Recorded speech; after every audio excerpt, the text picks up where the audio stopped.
Here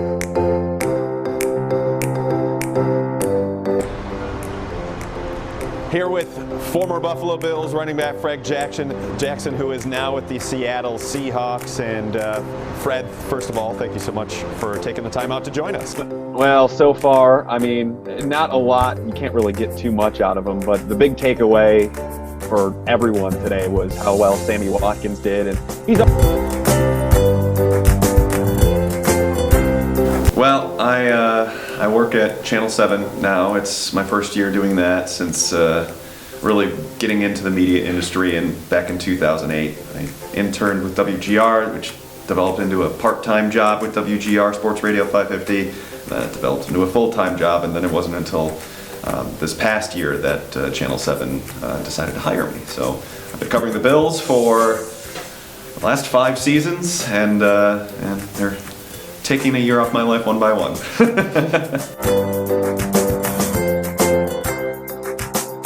I mean, football is so, the appetite for it is just so ferocious. I mean, you tweet out something about, you know, a backup offensive lineman and people will go nuts over it if it's somewhat of a name. I will say though that, you know, soccer and basketball and the idea of covering those sports it's just intriguing because those two are games that seem like, or sports that seem like it really gets it, and it understands its product, it understands its clientele and their viewers. So those are two that are intriguing, but I'm very happy about covering the NFL. I mean, it's the easiest way to kind of like get your name out there, so it's cool.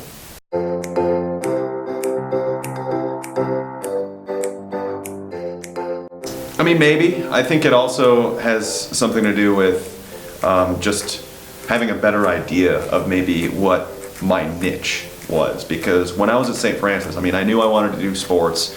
I knew that I certainly had at least a cursory interest in the media.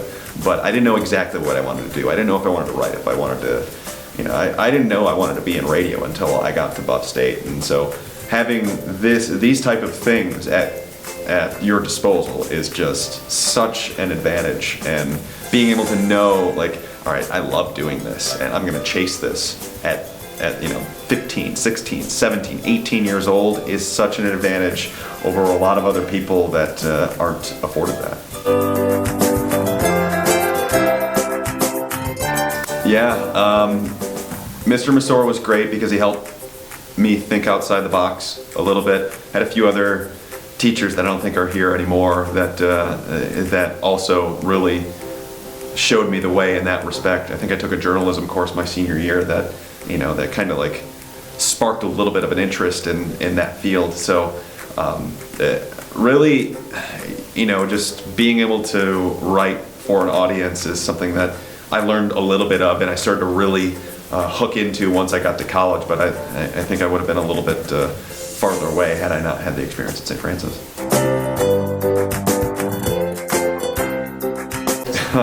I played baseball my first 2 years. I did indoor track, I think, my sophomore year. I played football my freshman year. I didn't do anything my varsity year.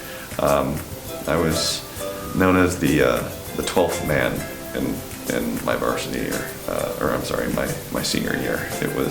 I essentially dressed up in a hockey helmet and a cape and board shorts to every single football game and traveled with them. So it was kind of a thing. I think I probably suffered some cold-related injuries because of it, but it was worth it because it was a lot of fun. A lot of my friends were on the team.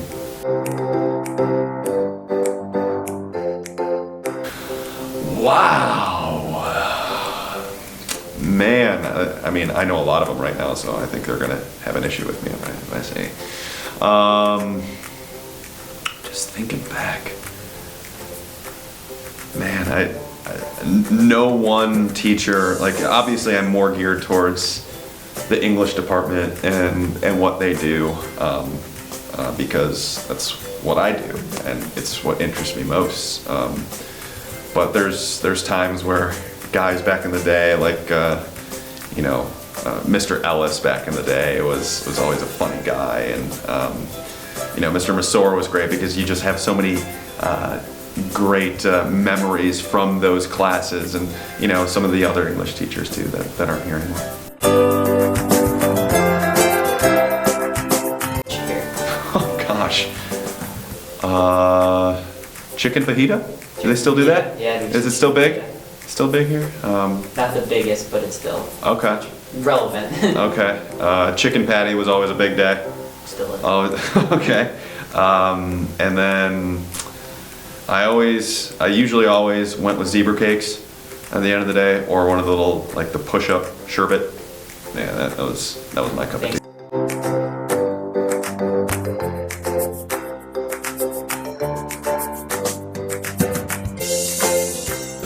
Right. Well, I think the one thing that's really in my favor is that when I was growing up, I was never really a Bills fan, which I know is blasphemy in Buffalo.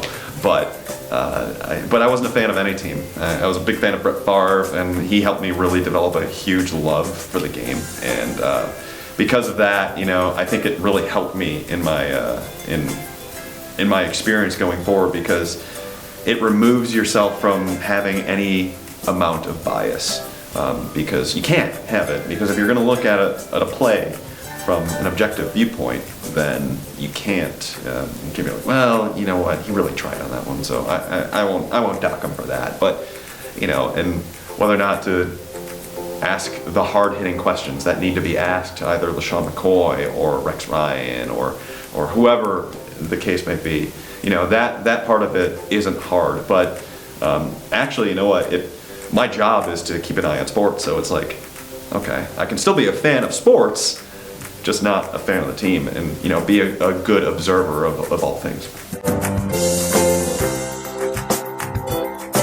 TV. Oh yeah, 100%. I mean, I think the thing that I've tried to establish as a reporter and as an analyst / columnist, everything's all kind of the same now anyway. The one thing I've really tried to establish is always just calling it like I see it, not going out of my way to bash a guy, not going out of my way to praise a guy. It's all about, to me, how they perform on one specific instance, and then the memories, he's got a clean slate from there. So, it certainly helps not being entrenched and not having to think in the back of my mind, well, if I'm doing this and that's really disappointing the Bills fan in me or something like that. No, I don't have those concerns, and I think having just a logical and fair and really balanced viewpoint about what these guys are doing on a game-to-game basis, I think that definitely helps my coverage, and I think it also helps some followers and some readers and some viewers think to themselves, hey, you know what, I want to hear what he has to say from a non-biased viewpoint.